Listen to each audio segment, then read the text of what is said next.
bem, ouvintes da Rádio Baruch FM, do portal Baruch Comunicações, Facebook, YouTube. Hoje estamos recebendo aqui a Bruna Prado, cantora, compositora e pesquisadora também, e as meninas que são produtoras do Sarau Minas. Sarau As Minas Tudo. Exatamente. Que é a Andressa Brandão e a Raíssa Bittar. Meninas, sejam bem-vindas à Rádio Baruch FM aqui. Primeiro, eu gostaria de saber, né, de cada uma de vocês, como é que começou essa paixão e esse envolvimento com as artes, né? Bruna, conta um pouquinho, quem é a Bruna Prado pela Bruna? Boa tarde. Bom, eu sou, falando um pouco da minha trajetória pessoal, sou nascida no Rio de Janeiro, mas me mudei muito nova para o interior de São Paulo, estou há mais tempo em São Paulo do que no Rio. São Paulo capital, estou há 10 anos. E, bom, na minha família eu tive algumas musicistas que, na verdade, eu não conheci, que foi a minha bisavó e a irmã dela. Elas eram cantoras no Rio de Janeiro, cantavam no cinema mudo. E a minha avó viveu no Rio de Janeiro na época de ouro, assim, de Copacabana, quando os artistas todos se encontravam na praia, e ela teve um pouco de contato com essa cena musical do Rio de Janeiro, e daí acho que a primeira lembrança, assim, que eu tenho da música popular brasileira na minha vida é da minha avó contando essas histórias, falando dos compositores, dos cantores do rádio e cantando para mim. Então, acho que começa aí, mas minha família toda, assim, todo mundo gosta de música, meu pai tem uma coleção de discos da MPB, então sempre tive essa paixão, esse conhecimento de ouvir dentro de casa a música brasileira, e aí fui alimentando durante a juventude, né? Comecei tocando guitarra, tocando em banda de rock, aí comecei a fazer aula de canto, comecei a participar de coral, e aí foi indo. Seguiu a trajetória. E as suas referências, então, sempre foi a MPB, sempre a música... principalmente. Legal. E a Raíssa? Isso em ordem, assim?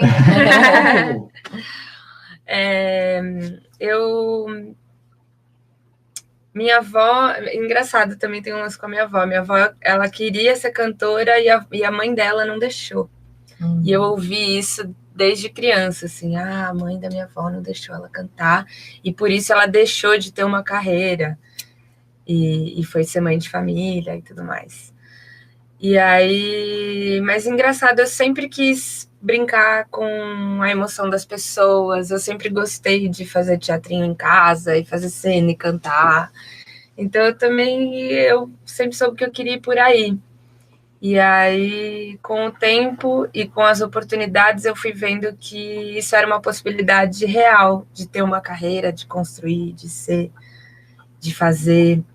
E aí eu tive a oportunidade na colegial de ter aula de teatro, de construir peças e trabalhar do começo ao fim para uma obra. E fui indo por aí, assim. Aí eu trabalhei em produtora de áudio, como assistente de estúdio, enrolando cabo, só de olho, vendo como é que era, como é que fazia, perguntava. Só homem no estúdio. As mulheres trabalhavam no financeiro, né, na administração, no atendimento, e no estúdio, que eles chamavam de carvoaria, era só homem. E uma menininha, assistente, curiosa, querendo ver como era. Aí comecei a cantar para publicidade, eu fui para a China fazer um intercâmbio de colegial, aí lá eu tive aula de cultura chinesa, de música, percussão tradicional, e fui indo. Aí gravei o primeiro disco, que é o Voa Lá, tem em todas as plataformas, tem no YouTube. Depois gravei o segundo disco, que é o Matéria Estelar, que também está em todo lugar. Eu cheguei a voltar para a China para fazer esse disco, para fazer essa turnê lá. E agora tô terminando o meu terceiro disco. E assim vamos indo, tijolinho por tijolinho. Aí nisso surgiu o Sarau As Minas Tudo, que é um evento que tem me mostrado, que tem me ensinado muita coisa sobre a nossa carreira, sobre a nossa profissão. Bacana. E a Andressa? Um pouquinho diferente, assim, eu não tive nenhum contato com música, assim, tão cedo. Em casa era uma grande uma grande divergência, assim, de som, porque meu pai, ele sempre foi da MPB tradicional e minha mãe sempre curtiu música popular, sertanejo e só isso, na realidade, era só sertanejo, então eles tinham sempre umas brigas, assim, de você curte música ruim, me deixa escutar, e tal. Então eu cresci com esses dois universos, assim, eu gostava muito de sertanejo, achava que o Chico Buarque era um saco, aí depois eu mudei e falei, acho que sertanejo é muito chato, e Chico Buarque é o certo, e hoje eu gosto de tudo, né. E aí minha iniciação com instrumento, assim, foi sempre autodidata, então meu pai comprou um violão na época, violão no mercado, vendia violão no mercado, e a gente comprou um violão X lá, e foi quando eu comecei a tocar tudo sozinha também. E eu nunca pensei em fazer disso profissão, assim, então, vida tradicional. Fiz faculdade de turismo, me formei. Vida tradicional. Tradicional brasileira. E então é bem recente, assim, meu trabalho com música, assim. Cheguei a fazer alguns trabalhos, mas assim, tocava numa festa, um vozelão para alguém e tal, às vezes pagava, às vezes não e tal. Considero que eu estou sendo remunerada e mais ativamente, assim, tem uns 2 anos que eu estou fazendo isso, assim. E é muito engraçado que esses tempos eu lembrei de um vídeo meu no pré, que tem gravado no pré, eu cantando, a diretora do pré me deu o microfone, e eu cantando, ela falava que eu cantava muito bem, eu tinha esquecido disso. E aí todas as crianças vêm em volta, assim, para cantar a música junto comigo, mas eu era a cantora principal, assim, né? Enfim, talvez tivesse alguma coisa já nisso tudo. E aí, de 2 anos pra cá, eu comecei a tocar cavaco, eu já tinha um cavaco em casa, assim, brincava e tal. E aí, ao invés de ficar ensaiando e estudando, eu resolvi tocar na rua mesmo. Eu sei 2 músicas, não. Eu me juntei com mais 2 meninas que queriam fazer, e aí a gente montou um trio que chama Batuque de Lara. Era uma brincadeira, e hoje tô gravando o meu primeiro álbum também, só de samba autoral. Com mulheres. Legal. Bacana. E o sarau no meio disso tudo também. Bruna, falando da sua pesquisa, né? Você fala um pouquinho para a gente a sua pesquisa, porque o que a gente percebe nesse universo da música é que a gente tem grandes intérpretes, né? Mas a mulher assim, para ela ser um musicista, um instrumentista, isso demorou um pouco, né? Passa para a gente um pouquinho o que você constatou nessa pesquisa, no teu trabalho. Tá. Bom, então só para contextualizar quem está assistindo, eu acabei de defender um doutorado na Unicamp em música, e o tema da minha pesquisa foi essa questão da predominância das mulheres como cantoras, né, na história da música popular brasileira. Então, esse é um assunto que já está me incomodando há bastante tempo, desde que eu fiz a faculdade de música, porque isso acontecia dentro do curso de música, né, era uma turma de 25 pessoas, só tinham 4 mulheres. Dessas 4 mulheres, 2 eram cantoras. Então, sempre foi uma minoria, né, as mulheres trabalhando com música. Dos professores da universidade, só tinha uma professora que era a de canto. Isso da música popular, né, na música erudita é um pouco diferente. Então, essa questão já vinha me acompanhando, mas naquela época eu ainda não tinha noção.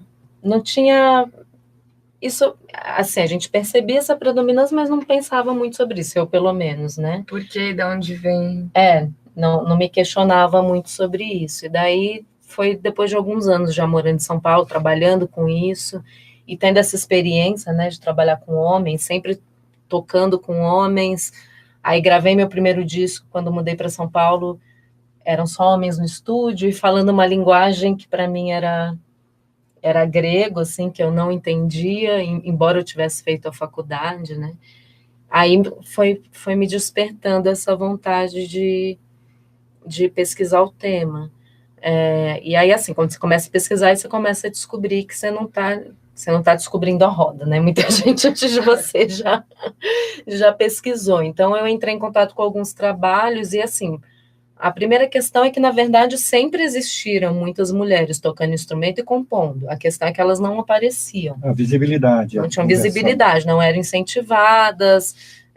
Então, teve uma pesquisa também que eu encontrei na internet, de um pesquisador que ele analisou todos os fonogramas brasileiros lançados no século XX. Aí ele ele detectou, né, uma maioria de homens nas fichas técnicas, só que depois ele foi descobrir na Rádio Nacional que tinham muitas cantoras trabalhando lá nessa época em que esses discos foram gravados, só que o nome delas não era divulgado nas fichas técnicas, enfim, então, na verdade, o que a gente teve ao longo da história foi um ocultamento dessas mulheres, e não uma inexistência delas, né, como compositoras e instrumentistas. Inclusive, tem uma pesquisadora da Unicamp, que é a Carol Murgel, acho que é Murgel que fala, não tenho certeza, que ela criou um site em que ela foi cadastrando todas as musicistas que ela foi descobrindo, né, pela internet, por indicações de outras pessoas. Caramba, que legal. E tem uma lista gigante de compositoras e instrumentistas, muitas a gente nem conhece. E aí eu quis pesquisar também o motivo, né? Por que as cantoras em algum momento ali começaram a aparecer e ocupar os seus lugares e até se tornar maioria, né? Que a partir, acho que da Carmen Miranda, a gente começa a ter uma maioria de vozes femininas, né? E menos vozes masculinas. Por que elas foram incentivadas a ser cantoras, mas não foram incentivadas a serem instrumentistas, compositoras e produtoras e etc. E aí também tem uma longa série de trabalhos assim do campo da filosofia, da sociologia, da antropologia, que vão mostrando como na trajetória do pensamento ocidental, as artes corporais no geral, né, a dança, o canto, elas foram sendo construídas como atividades femininas, né? Aí tem toda essa discussão da aproximação das mulheres com a natureza e dos homens com o trabalho intelectual, e o canto foi sendo representado como um trabalho vinculado ao corpo, né, ao dom. Você já nasce cantando como um rouxinol, né?